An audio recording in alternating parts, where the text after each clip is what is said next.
to the Citizen channel. We're all staying safe and well. And another Pep's 11.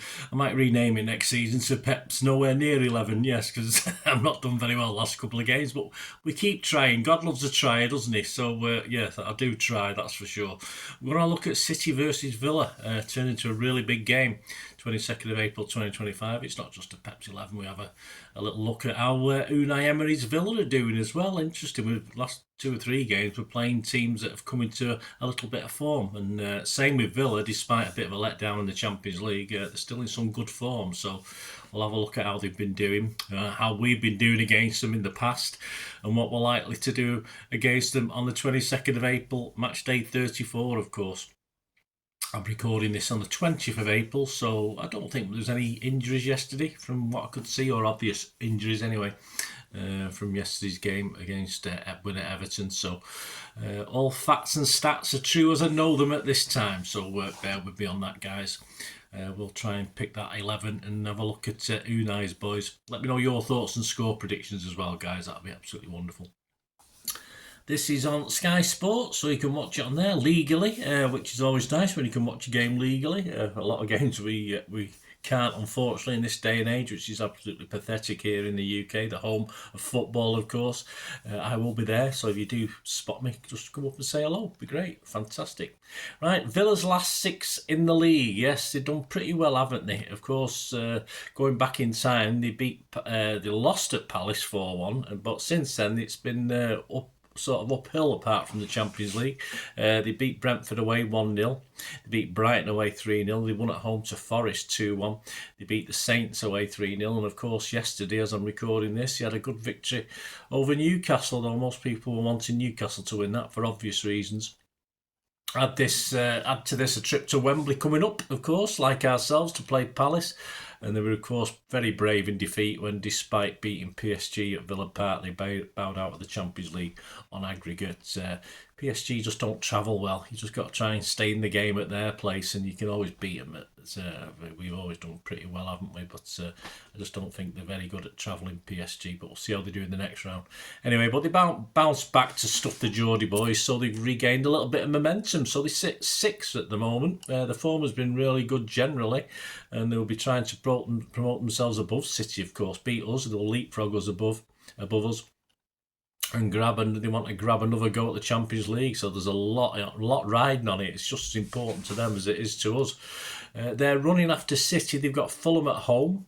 They're away at Bournemouth. They're home to Tottenham Hotspur and away to United. So Fulham home, yeah, probably expect to win that. Away at Bournemouth, yeah, again, I think they can win that. They might draw it. Home to Spurs, yeah, there's 9 points. So, they're getting 12 points. So, away to United, yeah. So, we've got to beat them. Simple as that, we've got to beat them.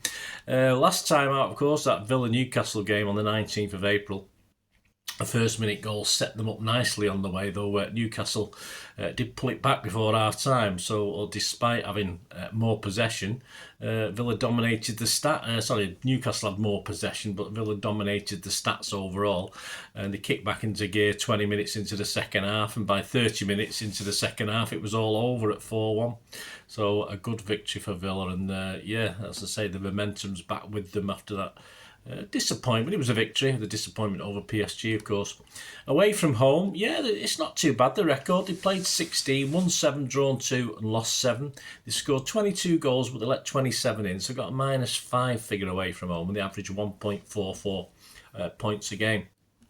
Though a little bit better at home. Their away record keeps them, I think, at 8th in the away form table, so that's not too bad. A look back in time, it's been a good run for our Pets Blues, that's for sure. The last 6 league games at the Etihad, we've won 4-0, 3-0, 2-0, 3-2, 3-1, 4-1. So, let's carry on that sequence, please.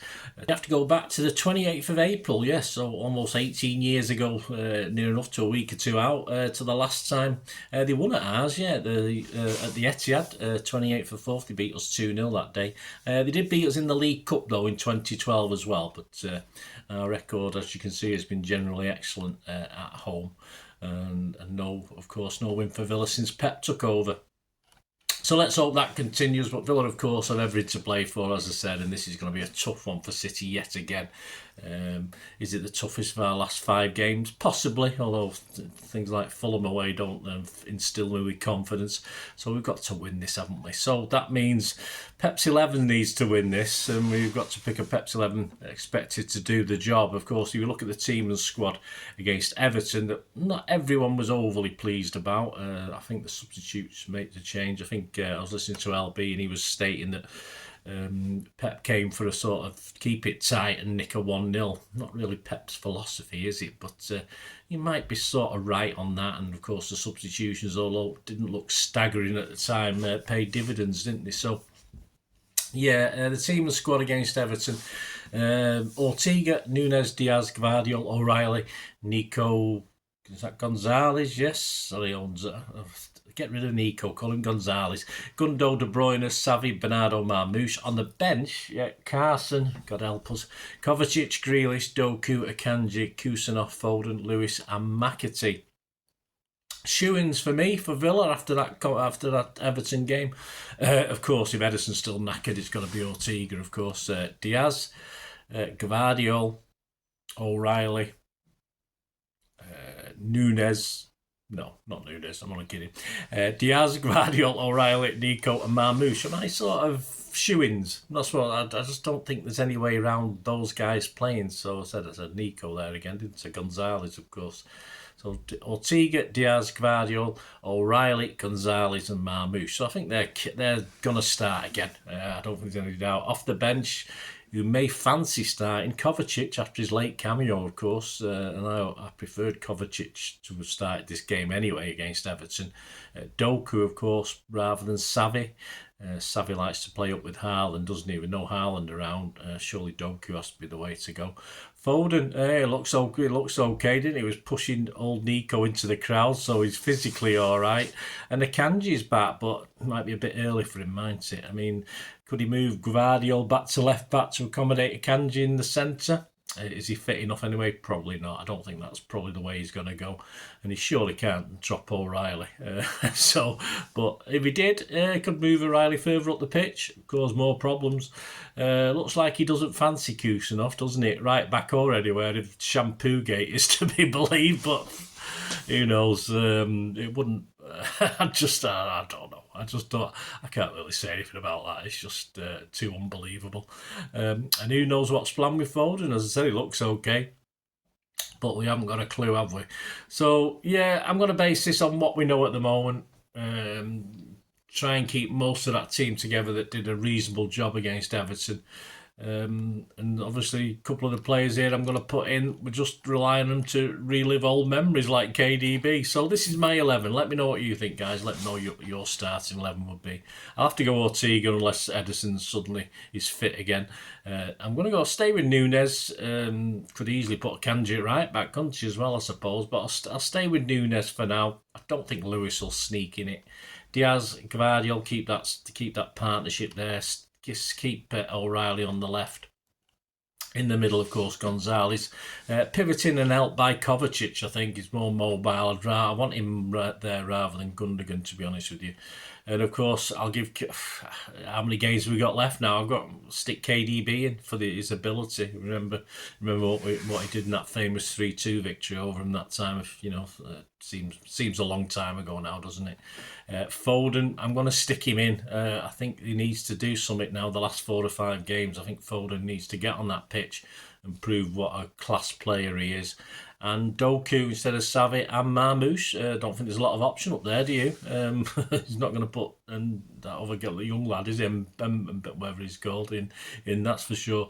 So my 11, there you go. Ortega, Nunes, Diaz, Gvardiol, O'Reilly, Nico, Kovacic, De Bruyne, Foden, Doku and Marmoush. There you go. And because this is a rearranged game, there's no prediction from Andy Morrison for this one. I'm going to be brave with this. I'm going to be foolhardy, perhaps. I'm going to go a City 3-1 win, although lots of people are expecting us to get beat. Negativity. I won't mention your names. But there you go. I'll go with 3-1 for City. You can get 14 to 1 in a place on that, 12 generally, or more or less 11s to 1s for that, for a 3-1 City victory. Other match odds, please take time to think, be gamble aware, of course, and when the fun stops, stop, and all that. Odds at the 20th of April 2025. City top 4 finish is now firmed up a little bit. The bookies are running scared. It's gone from 4 to 7, generally into 4 to 9, and you can only get that in a place or two. It's shorter in most places. Villa's an interesting one, yeah. Villa fans, of course, this will plummet if you beat us. If you beat us on Tuesday night, but you can get 9 to 2 in a place on Villa to finish top 4. But momentum's pretty good. I said the games left are not too bad. So get a few quid on just in case you beat us, and then obviously you're not going to get this again. Are you? 9 to 2, generally 4 to 1 though all round, but you can get 9 to 2. So if you're confident, Villains have a go at that one. Other popular score lines, yeah, a 1-1 draw is the most popular score line. You get 7 to 1, 8 to 1 in most places. 8 to 1 in a place, 7 generally. 2-1 City win. You can get 17 to 2 in a place, but 7s generally. A 2-0 City win, you get 11s in a place, generally 10 to 1. The first thing for a Villa win is 2-1. You can get 12s and 11s, but generally that's a 10 to 1. The match odds themselves, yeah, City, very short odds on. If you don't mind betting odds on, you got confidence in our boys and you're a City fan, 5 to 6 on for City. A draw is 3 to 1, and Villa is 14 to 5. So you virtually got 2 3 to 1s there. You can have a go at Villa fans for a bit of dutching, or City fans who a lot are out there who aren't as confident. So there you go. Oh, we enjoyed that, guys. Anyway, let me know your thoughts on the 11. If you're having a bet, let me know what you're sticking it on. It'd be great to hear from you. All your comments, of course. The player ratings will be out on Wednesday. So, of course, Wednesday morning, early before lunch. Story of the game will be out Thursday after that. So, a little bit of a lighter look and hopefully a critique look as well. A critique is good, isn't it? Critical look is better.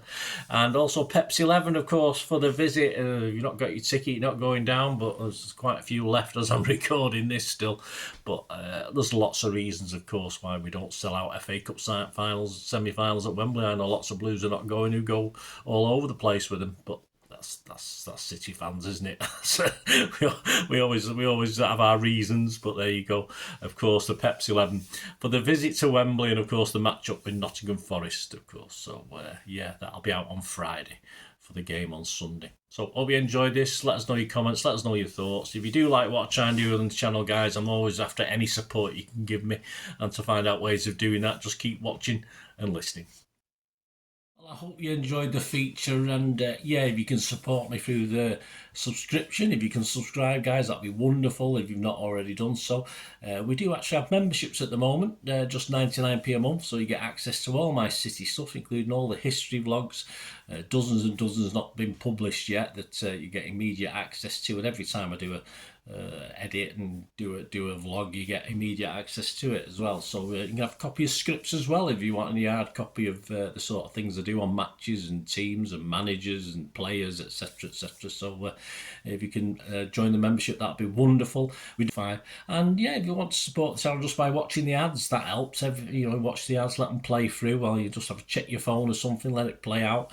And of course, if you follow any of the links, that always works as well. You follow a link to one of the ads and you fancy something. I've done it myself. I've followed a link and actually purchased something from another organisation. But that's it can happen. It can happen. Not all ads are stuff you're not interested in.